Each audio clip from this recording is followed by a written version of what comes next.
Twakulisema kumulako banaffe tukyagenda mu maaso ne programu enkolagana ne ambassador Sheikh Dr. Ahmad Kisule nga tuli ku kigambo okukolagana kusiramu bwogerako butya nga tuzimba nkolagana. Seeka tugenze okugambira wayongeddewo owokusatu nze okwewolako tufuneyo omuntu owokusatu yajja okuwandiika. Omuwandiisi oyo ateeka okubeera nga mwesimbu bila adili mwesimbu okiraba so si mukumpanya siki kwegamba alyoke naye abeere ng'akola waliyaktuba baina katibu bil adli wala yaba katibun an yaktuba kama allamahu llah. Oli tetumuleeta kumupangisa omuwandiisi ono taba mupangise njagala kakati musooke mumpe nze ngenda okuwandiika wano nze ngenda okudraftinga endagaano munsasulire mukole obusembe bwe babuzimba enkolagana bwagala komite yonna ekolaganika kati gwagenda okuwola bakugambye wola nga tolina mugaso wabula kuyamba gwe bawola naawe omuwandiisi naye tibakugambye nti jangu kubanga ogenda kudraftinga kufunamu kyebavudde bakagamba wala ya abakatibu an yaktubu naawe omuwandiisi togaananga kuwandiikira banno wala ya abakatibu an yaktuba kama allamahu llah. Katonda yakuwa amagezi nakuwa okutegeera nakuwa okuwa naawe jangu oyambe banno ono omusajja amale haja ye kubanga katibu naye bw'anaabeera nga ina kyayagala omusasula kijja kwongera obuzibu ate katibu kigenda kwongera buzibu oli omusajja ate kakati nzawandiise nja kufunako bwekiti bakugaa naawe togaana kuyamba wala yaba katibu an yaktuba kama allamahu llah. Mungu yakuwa ekyengera kyokuwandiika, Mungu yakuwa ekyengera kyokubeera nti yamba munno naye yeewole naawe naye tokifuula kakyasi nti omanyi nze ngenda okuwandiika kiti naye ate ekigaziwa omusajja ye bw'abanga yeetaddewo nga ye omulimu gwe mukugu mu byobusuubuzi n'okuwandiika n'okukola katugambe nga balooya atujja basomera kapaati kano olwo kibanga agamba banno baleme kuteekangawo kampuni ziri professional mu kuwandiika biwandiiko kati wano bo empeera zino baba tebakontanye ne aya yaffe wala ya abakatibu an yaktuba tebamuganye tatwalanga omusaala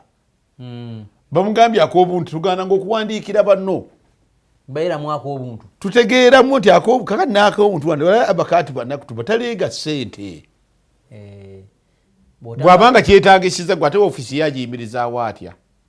erina okuyimirirawo kakati agambe nti ambanagize ngenda kubawandiikira mujja kuwa kacyaji kana akatonotono kulwanga nange amasannyalaze ofiisi wembeera abaana benkozesa bataipisti batwala ssente kati wala ya abakatibu tagaana ng'aleeze ssente oba tagaana nga si muwandiisi wa bulijjo ali fomo bakubadde muli ku kyalo omusajja bakugambye nti ani amanyi wano okuwandiika gyawandikewo ekintu kyaffe jangu owandikire banno senyigiramu ebyo waliwo wayinza okugaanira seeko musajja agamba nti bagenda kuwolani nti habibu nga si musasuzi sijja kuwandiika kweyingizamu ebyo n'agaanira awo ate awo aba mutuufu kubanga aba akumanya oli mulyaza amaanyi olina empisa emikitwavu tetugamba bila adili mwesimbu kati obwesimbu bwe bumulaba nti tajja kuyamba tawoleka oyo amanyiddwa kuno mulyaza amaanyi tawoleka ekyo aba mutuufu falyaktub walyumlilu alladhi alayhi alhaq oyo amanyi okusobola ayambe awandiike okuyamba kuno kujja kubeera kukendeeza ku bisale by'obuwandiisi oba kukolera bwe oba kuyamba buyambi ddala walyumli alladhi alayhi alhaq oyo awola aliko awola alladhi alayhi alhaq banja liri kwani awola ngundi nkuwoze sente zange ku sente bweziti kakati oyo gwawola gwoteeka okunyonyola nkuwoze bwenti sente zange ku condition bwenti era gwogamba omuwandiisi wandiika ebyo wamma byokkiriziganyizzaako byemukkiriziganyizzaako waliyattaki llaha rabba bw'obanga tya katondawo ng'olagira bawandiike wala yabkhasu minhu shaia tokendeeza mubiri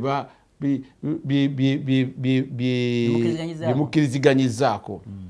fain kana alladhi alayhi alhaqu safihan au dhaifan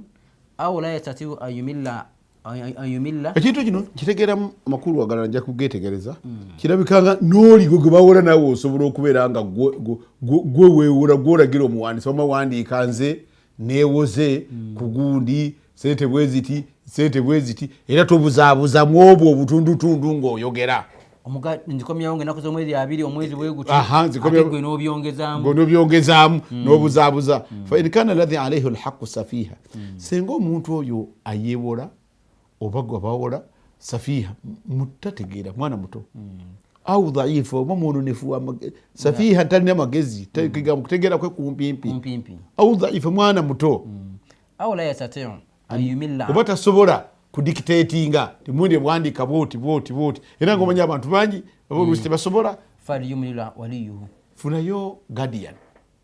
omuntu omukulu amulabirira amukiikirire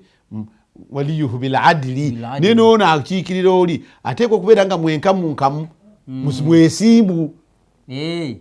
so sijja okubuza ebintu byono olwokuba mwana muto gwe mugulira mukozesa sente zaba mulekwa mukozesa sente za omuntu yenna yenna owekikanga ekyo wastashihidu shahidaini ekyo nno kirala kyekiri kyenabali kunjogeddeko wastashihidu shahidaini mmwe abayambagana mu byokuwola muleete abajulizi 2 min rijalikum nga basajja lwaki basajja omukyala aleri abuuza lwaki abajulizi bano asookeseza basajja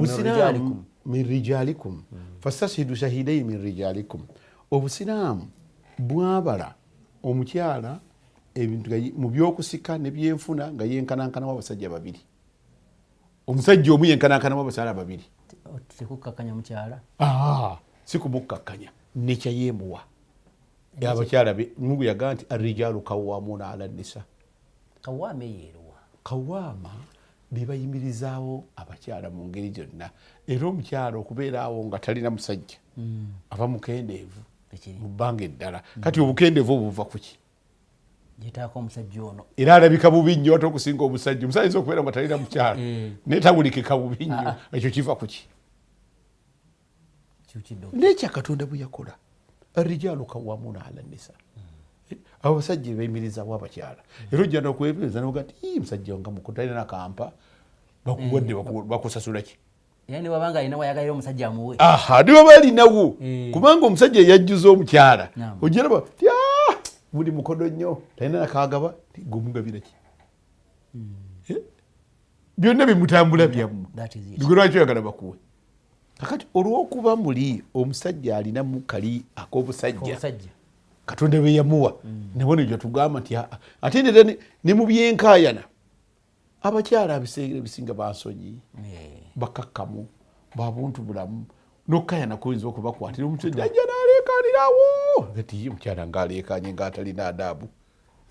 so nga omusajja yali baddaawo neyeerenga gwe tujja kulwana tukola ki teryakitwala naye omukyala najjaawo n'atandika tujje nze njo nja kulaba ekibi mukazi oyo kyakula sajja kyakula sajja kitegeeza ki kitiibwa mukakkanya omukyala kakati nno bagamba abajulizi babeere 2 ate shariya egamba abakyala bano oluusi ebiseera ebimu ensonga zaabwe zino zirina kizibakolako okubakosa mu mbeera eza bulijjo n'osiŋŋaana ng'oli yakyuse mu nnomo anyiiga mangu asanyuka mangu akola biki mangu akyamuka mangu bikiwe bityo kati bw'obanga wakutte embeera eyo zajja bagamba kale abeereko ne munnaamuyamba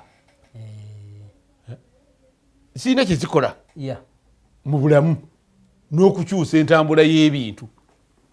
okiraba era n'olaba kakati enkyukakyuka ezo olw'okuzipima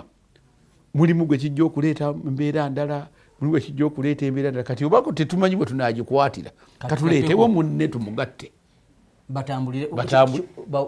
bawere tusobole okukavalinga gaapu eri eyalizeewo olw'ensengo ezo kati lam yakuna rajulaini farajulun wa imra'atani bwe bataba 2 leetayo omusajja n'omukyala n'abakyala 2 mimman tardawna min ashuhada mu bajulizi bemba musiimye ti gundi oyo mwesimbu ne gundi ono mwesimbu ne gundi ono mwesimbu antadilla ihdahuma fatudhakkir olabye ensonga ihdahuma al-ukhra nti oli ayinza okwerabira ayinza okubula ku nsonga eno nga takyagijjukira bulungi ono amujjukize wala ya'ba ash-shuhada idha ma du'u wala tas'amu an kakati taktubu saghiran aw kabiran ila ajalihi. Tuli ku nkolagana mu byamabanja abantu abo bonna wala ya abashuhada senga mujulidde ebbanga liwedde gundi awoze biwedde bigenze bakayanye wala ya abashuhada temugana nga okujja okujulira ng'ate mwaliwo. Olaba kati twakaleeta abantu babeka tulese omuwandiisi tulese awola negwe bawola n'omuwandiisi n'abajulizi babiri oba basatu okibula kati awo tufuuse babeka waliwo abasatu wano n'ababiri n'abali mukaaga. Kakati olaba community bwejjeekolagana olaba abantu abakolagana kyatandise naggwe nanyini bwetaavu tugenze okumala nga mulimu bameka abantu abalala bataano begasseeko. N'olwekyo eyo yenkolagana obusiraamu gye buteekawo. Toyinza kubeera nankolagana bwetyo ate ne mufuna obuzibu. Oli ku Salam TV program gy'oliko programu nkolagana tuye Dr. Muhammad Ahmad Kisuule nga tuzimba enkolagana mu kigambo ky'okubeera nti abantu bawolagana. Olwaleero ekigambo ky'okuwolagana anti kakati okiraba singa bakiyisaawo nga gwe tugambye enkolagana ejja kubeerawo era ejja kuba nnungi. Nze nkuga nti ogiraba bwegaziwa mwatandise babiri gwe wazze ewange nkuwole netufuuka babiri nga nti atuleeteyo omuwandiisi siganye nja kukuwola ate sigenda kujjako sente za kuwola omuwandiisi najja ate omuwandiisi wamaze okujja twagalayo abajulizi. Abajulizi abo tutegeka ki? Tutegeka nkaayana bano basobola okwerabira bano basobola okukola ki? Kakati wala ya abashuhada idha madu nti bwe mubaate nga ebyobuntu bala mubiweddewo nabana abawolegana bakayanye bwe bayitanga mujje mujulire temugaananga mujje wala tasamu an taktubuhu saghiran aw kabiran naye temukoowanga okuwandiika kye twasookeddeko saghiran aw kabira kyekimu omuwoze kantu katono kasita kiba nti kuwola kubanga omujja muwola akatono oli agenda ayagale katwala butwazi tigulina mmanja yampola siringi 5 byokka na 5 musajja biko akeera wange sajja kiti wala abasole wala tasamu taktubu temukoowa kuwandika saghiran au kabira kyekimu kyemukolagana mu katono oba kigawandu kinene. dhalikum aqsatu inda Allah ekyo kyekirina obwenkanyankanya bwe mba mukolagana ku lwa Katonda ne wa Katonda ate kyekirambulukufu bwe mba mwetaaza okuwa obujulizi. Allah tartabu ila an takuna ekyo kyekisinga bw'onooba abajulizi bazze n'omuwandiisi azze gwe abadde yeerabidde engeri gye baakuwolamu ate n'ekiwandiiko weekiri temujja kubuusagana. tudirunaha bainakum falaisa alaykum junahun an taktubuha dayo isome bulungi twatayindugana illa an takuna tijaratan hadiratan tudirunaha okujjako ebyo nga mubadde muli bya busuubuzi mwangu ng'olina sente nsasula bwoti sasula ngenda kusasula waggulu biki bwe mba muli ku busuubuzi obw'amangu ne bwe mutagenda bbiri wano munkolagana leeta sente nkuguze nakati biki ne bwe mutawandiika kubanga byokusuubuzi buggwereddewo. falaisa alaykum junahun an taktubuha washhidu idha tabayatum. Kakati bwe kubanga bubadde busuubuzi buno obw'amangu mpa kino nti nja ku sente nzireeta lwaggulu ate naawe nti oba zireeta lwaggulu tukole endagaano nozireeta olweggulo. Busuubuzi bwangu sente ziri wali ngenda kuzireeta tiziri zakulwawo. Ekyo kirekede bwe mutakiwandiika nga bwe kiri kubanga ogize n'oŋŋamba nti nzireeta ziri wali zijja ekyo kitambula yadde kigenda kuggweeraawo tekifuuse bbanja liri era ajali musamma nti nkuwoza ennaku 5 nkuwoza ennaku 3 nkuwoza ennaku 2 ngenda sente nzireeta ziruwa olibadde tomuwa kintu kyo nolwokubagambya nti tuli mu busuubuzi bw'amangu okyo ne mutawandiika waliwo wano okwata okuyiriba mpaawo ekyuma ndeeta wano badduka awo kyangu nnyo kubanga temwateddewo nti kireeta mu ssaawa 2 kireeta mu nankati bwe ziti kireeta mu nnaku 2 ekyo tebakigaana okubeera nga temukiwandiise. Salam TV gy'oliko ate omulungi tugenda kukumbuzamu katono tujja kudda tovaawo tukyali naawe.